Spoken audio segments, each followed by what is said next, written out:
Hi all. நம்ம இன்னைக்கு பார்க்க போகிறது வந்து பபிள் ஷார்ட் அல்காரிதம் பார்க்க போகிறோம். பபிள் ஷார்ட் அல்காரிதம் வந்து எதுக்கு யூஸ் பண்ணுவாங்கன்னா, ஒரு அரேயில் உள்ள எலமெண்ட்ஸ் வந்து ஷார்ட் பண்ண யூஸ் பண்ணுவாங்க. அது இண்டிஜுவல் எலமெண்ட்டாக இருக்கலாம், உள்ளது அப்படி இல்லை அது ஸ்ட்ரிங்காக இருக்கலாம், கேரக்டராக இருக்கலாம், என்ன டேட்டா டைப்டாக இருக்கலாம். அதை ஷார்ட் பண்ணுறதுக்கு நம்ம யூஸ் பண்ணிக்கிறோம். அல்காரிதம் நேம் வந்து பபிள் ஷார்ட். ஓகே, இது பபிள் ஷார்ட் மட்டும் தானே கேட்டீங்கன்னா இல்லை, அதுக்கு நிறையா இருக்குது. பபிள் ஷார்ட் வந்து பேசிக்காக இருக்கும், பார்க்க சொல்லலாம் அண்டர்ஸ்டாண்ட் ஆகும். ஓகே, அதனால நம்ம வந்து யூஸ் பண்ணுவோம். இது பேசிக்காக நம்ம ஸ்வாப் பண்ணி யூஸ் பண்ணுவோம். அதாவது அரேயோட 0 எலமெண்ட், அதாவது 1வது எலமெண்ட்டும் 2வது எலமெண்ட்டும் கம்பேர் பண்ணி பார்ப்போம். 1 விட 2 வந்து பெருசாக இருந்துச்சுன்னா ஸ்வாப் பண்ண மாட்டோம். இல்லை எனக்கு வந்து 1 விட இந்த 0, அதாவது 2வது எலமெண்ட்டை விட 1வது எலமெண்ட் பெருசாக இருக்குங்கும் போது, ஃபார் எக்ஸாம்பிள் இந்த அரேயில் வந்து 23 and 24. ஓகே, நான் ஜூம் பண்ணுறேன். 23 and 24 வந்து எனக்கு வந்து பெருசாக இருக்கா, ஸ்வாப் நடக்கும். ஏன்னா அதுக்கு என்ன ரீசன், ஒன்று வந்து 23 வந்து பெருசு, ஓகே, 4 வந்து சின்னது, அதனால எனக்கு ஸ்வாப் நடக்கும். இப்போ வந்து இது நடக்கிறது மூலமாக எனக்கு என்னன்னா 1, 23, 4, 5, 6, 4, 7, 87, 12, 3. இதில் வந்து ஃபஸ்ட்டு ஷாப்பிங் நடக்காது. 1, 23, 1 23 கம்பேர் பண்ணி பார்த்து வச்சுக்கோங்களேன், இந்த ஷாப்பிங் நடக்காது. அதே அதுக்கப்புறம் வந்து 23, 4 இதே ஷாப்பிங் பண்ண முடியுமா பார்த்தீங்கன்னா முடியும். ஏன்னா 23 வந்து லார்ஜராக இருக்குது 4 விட, அதனால நம்மளுக்கு வந்து இது வந்து சேஞ்ச் ஆகும். அது சேஞ்ச் ஆகிறதுக்கான ஸ்டெப் தான் நம்ம கீழே பார்த்துக்கோம். ஓகே, அதாவது இந்த கண்டிஷன் வந்து ட்ரூவாக இருக்கணும். இப்போ பார்த்தீங்கன்னா கண்டிஷன் ட்ரூவாக இருந்தால் இந்த கோடுக்குள்ளே எக்ஸிக்யூட் ஆகும் கோடு, இல்லைனா அந்த கோடு எக்ஸிக்யூட் ஆகாது. அதுக்கு ஒரே மீனிங் இதுதான், சிம்பிளாக array(j) > array(j+1). அதாவது 23 பெருசாக இருக்குது, 4 சின்னதாக இருக்குது, கண்டிஷன் ட்ரூ அப்படிங்கிறது உள்ளே போகும். array(j)யோட வேல்யூ வந்து டெம்பரரியாக ஒரு ஸ்டோர் பண்ணுறோம். ஓகே, எதில் ஸ்டோர் பண்ணுறாங்கன்னா array of இந்த temp = array(j) 23, temp = 23 சேவ் பண்ணுறாங்க. இப்போ temp = 23 சேவ் பண்ணுறாங்க. அதுக்கப்புறம் டெம்போட வேல்யூவில் 23 இருக்கான பிளேஸில் வந்து =j+1, அதாவது 4ஓட வேல்யூ வைக்கிறாங்க. ஓகே, இப்போ வச்சதுக்கப்புறம் j+1 = temp. உங்களுக்கு புரியுதா? இப்போ இது என்ன அர்த்தம்னா, ஃபஸ்ட்டு array(j) = array(j+1) அப்படின்னா அது நம்ம வந்து 24 தூக்கி 4 தூக்கி 23 இடத்துக்கு வச்சிருக்கோம். அதுக்கப்புறம் என்ன செய்யணும்னா array(j+1 = temp. இதுக்கு அர்த்தம் என்னன்னா array(j+1) இண்டெக்ஸில் தூக்கி நம்ம வந்து டெம்பரரியாக இன்ட்டு டெம்பர் சேவ் பண்ணியிருக்கோம்னா அது நம்ம சேவ் பண்ணி நம்ம ஸ்வாப் பண்ணிடுறோம். இதுக்கு பேர் வச்சுக்கோப்பா, அந்த மாதிரி தான். இப்போ வந்து 1, 4, 23 இருக்கும்.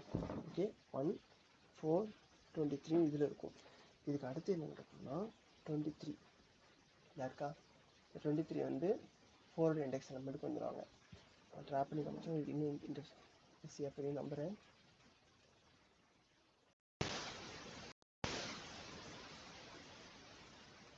ஓகே,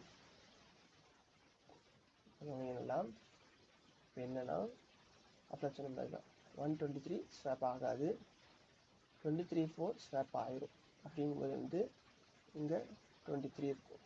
ஓகேயா, இப்போ 23யும் 56ம் செக் பண்ணும். ஸ்வாப் ஆகுமா கேட்டிங்கன்னா ஆகாது. எதுக்குன்னா நம்ம வந்து 23யோட வேல்யூ வந்து 56ஐ விட கம்மி தான். ஓகேயா, அதுக்கடுத்து என்ன நடக்கும்னா 56ம் 4ம் பார்ப்போம். 56 கம்பேர் பண்ணி 4 வேல்யூ சின்னதுனால ஸ்வாப் நடக்கும். ஓகே, நடக்கும்போது இதில் 56 வரும். ஓகே, இதுக்கப்புறம் 56 7 கம்பேர் ஆகும்போது தான் கம்பேர் பண்ணி பார்ப்போம். அப்படி கம்பேர் பண்ணி பார்க்கும்போது வந்து 56 கம்பேர் பண்ணி 7 வந்து சின்னது, அதனால் நமக்கு ஸ்வாப் நடக்கும்போது இந்த இடத்துல 7 வந்துட்டு 56ஓட வேல்யூ இங்கே இருந்து இங்கே ஜம்ப் ஆகும். ஓகே, 56 அண்ட் நெக்ஸ்ட் வந்து 56ம் 87 பார்த்தீங்கன்னா 87 வந்து லார்ஜஸ்ட் இதில். அதனால என்ன நடக்கும்னா இதில் ஸ்வாப் நடக்குமா கேட்டிங்கன்னா நடக்காது.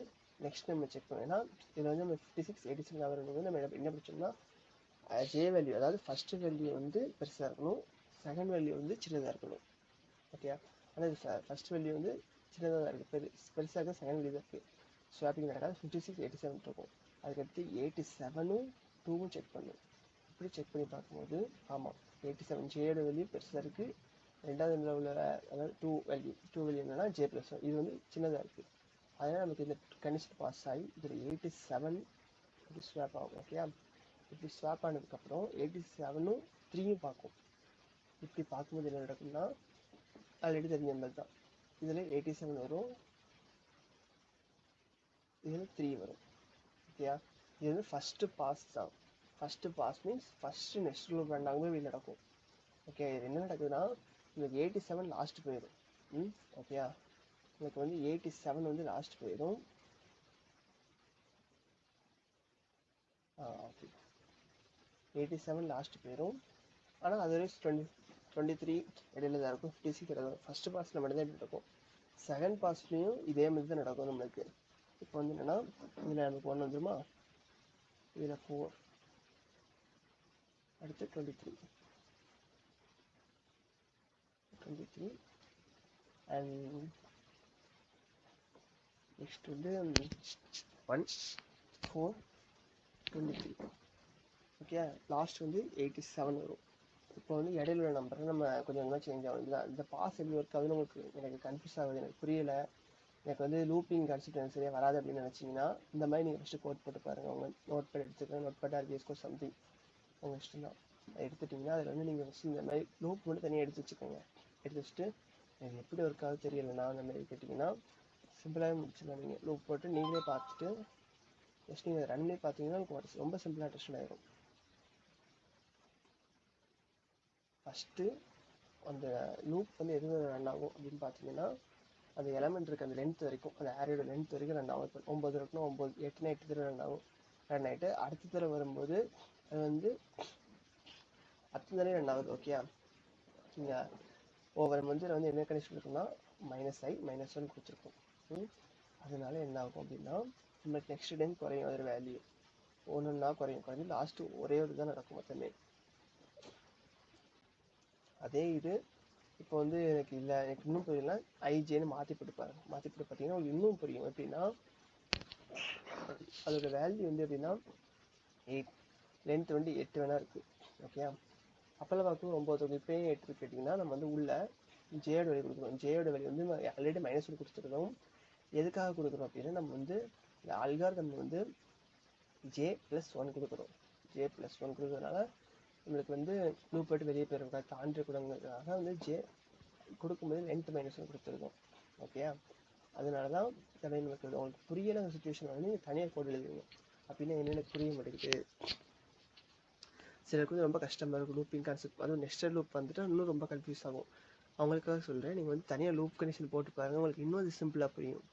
ஓகே, இதை மாதிரி ஒவ்வொரு தடவையும் பாஸ் நடக்கும். ஃபஸ்ட்டு டைம் நம்மளுக்கு நடக்கும்போது வந்து ஒரு கரெக்டாக அந்த இண்டெக்ஸ் இந்த லாஸ்ட்டு இண்டெக்ஸில் வந்து லார்ஜஸ்ட் வேல்யூ கொண்டு வந்துடும். ஓகே, அதான் இது 87 வந்து லாஸ்ட் ஒன்று வந்துடும். நெக்ஸ்ட் டைம் நடக்கும்போது என்ன நடக்கும்னா ஃபஸ்ட்டு பாஸ்ட்டில் 87 லாஸ்ட் வந்துடும். அதுமாதிரி செகண்ட் பாஸ்ட்டில் என்ன நடக்கும்னா 56 தான் செகண்ட் லார்ஜஸ்ட் நம்பர். 56 லாஸ்ட்டுக்கு அடுத்த இண்டெக்ஸ் வந்துடும். அதுக்கடுத்து 23 வந்துடும். ஓகே, இந்த மாதிரி அதோட பெரிய பெரிய வேல்யூ எல்லாமே உங்களுக்கு பின்னாடி வந்துடும். இந்த லாஸ்ட் டைம் ஓவரால் நமக்கு அரே ஸ்டார்ட் ஆயிரும், மேக்ஸிமம் ஸ்டார்ட் ஆயிரும். அவ்வளோதான், இதுதான் அல்காரிதம். இதுக்குள்ள அவுட்புட் பார்ப்போமா.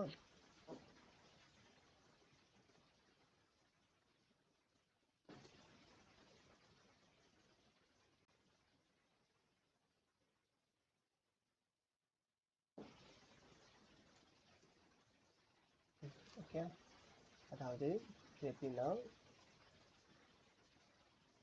நான் சொன்ன மாதிரி தான் 87 லாஸ்ட் வரும் ஃபஸ்ட்டு பாஸில், அடுத்து 56 லாஸ்ட் வரும், அடுத்து 23 லாஸ்ட் வரும், அடுத்து 7, அடுத்து 4, அடுத்தது 4, 3, 2, 1. எனக்கு வந்து பின்னாடி இருந்து வரும், இல்லை எனக்கு வந்து முன்னாடி இருந்து வரணும், எனக்கு வந்து இப்படி இது பிடிக்கிறேன் அப்படின்னா நம்ம சிம்பிளாக ஒரு கண்டிஷன் மட்டும் மாற்றினா போதுங்களா.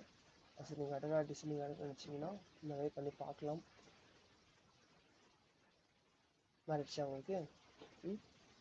இதுவும் அதே மாதிரி தான், ஆனால் இது வந்து 1 ஃபஸ்ட்டு வரும். ஏன்னா நான் சொன்ன மாதிரி தான் உங்களுக்கு இது சேஞ்ச் ஆகும். ஸ்வாப்பிங் ஆகும்போது சின்ன வேல்யூவாக இதுதான் செக் பண்ணிவிட்டு அடுத்தது ஸ்வாப் பண்ணும். அந்த மாதிரி இருக்கும். அசனியாக டிசைனிங் செக் பண்ணிக்கங்க. எனக்கு இது மட்டும் தான் வருமா, எனக்கு வந்து கேரக்டர்லாம் செஞ்சு பார்க்கலாம் பார்க்கலாம். அது ரொம்ப ரொம்ப சிம்பிள். கேரக்டரை பற்றி நீங்கள் அரையை மட்டும் சேஞ்ச் பண்ணிங்கன்னா கோட் கிட்டத்தட்ட ஒரே மாதிரி தான் இருக்கும். இண்டிஜருக்கு மேலே நீங்கள் கேரக்டர்னு டிக்ளேர் பண்ண போகிறீங்க, அவ்வளோதான். ஓகே, அதுக்கு வந்து அது இந்த கோட் செக் பண்ணிக்கோங்க. இது வந்து எப்படின்னா ஒரு ஆஸ்கி வேல்யூ பொறுத்து சேஞ்ச் ஆகும். ஓகே, அதுமாதிரி கேரம் டிக்ளேர் பேசிக்காக இதுவும் அது மாதிரி தான். இப்போ ஏஜிஎஃப் இந்த மாதிரி பிரிக்க இப்போ ஏயோட மதிப்போட ஜியோட மதிப்பு பெருசு சின்னது அதே தான். இதுக்குள்ள அவுட்புட்டும் செக் பண்ணி சொல்கிறேன். ஓகே, ஏஏ பிபி டிஎஃப் இது எப்படி நம்மளுக்கு வருது அப்படின்னா, இதில் வேல்யூ அது செக் பண்ணும். எப்படி நம்ம இன்டிஜர் செக் பண்ணுறோமோ அதே மாதிரி தான் கேரக்டரும் செக் பண்ணும். அதுக்கும் சேம் அல்காரிதம் தான். நம்ம கோடு எதுவும் மாற்ற வேண்டாம். ஜஸ்ட் நம்ம இன்டிஜர் இருக்கிறதுல நம்ம அதாவது கேரக்டர்னு நம்ம செக் சொல்ல போகிறோம். ஓகே, டேட்டா டெஃபினிஷன் செக் பண்ணால் நமக்கு அது கிடச்சிடும். அவ்வளோதான். ஓகே, நம்ம வந்து ஸ்ட்ரிங்கை பற்றி வந்து நம்ம நெக்ஸ்ட் பார்ப்போம். ஏன்னா அது வந்து நம்ம வந்து இன்பில்ட் மெத்தட் யூஸ் பண்ணாமல் டைப்பில் பார்க்க போகிறோம். அதனால நம்ம வந்து அதை நம்ம இன்பில்ட் மெத்தடை யூஸ் பண்ணி ஒரு மெத்தட் தான் நான் இம்ப்ளிமெண்ட் பண்ணியிருக்கேன். பூலியில் கொடுத்துருக்கேன். நம்ம எப்படி பண்ண போகிறத நம்ம நெக்ஸ்ட் வீடியோவில் பார்ப்போம். இதில் உங்களுக்கு எதாவது டவுட் இருக்குது அப்படின்னா நீங்கள் கமெண்ட் செக்ஷனில் சொல்லுங்கள். நான் உங்களுக்கு தெளிவாக எக்ஸ்பிளைன் பண்ணுறேன். இல்லை இதோட ஷார்ட்கட்டாக தான் மெத்தட் இருக்குன்னா அதே கமெண்ட் செக்ஷனில் சொல்லுங்கள். பார்க்கக்கூடிய வியூஸ்க்கு வந்து ரொம்ப யூஸ்ஃபுல்லாக இருக்கும். தேங்க்யூ.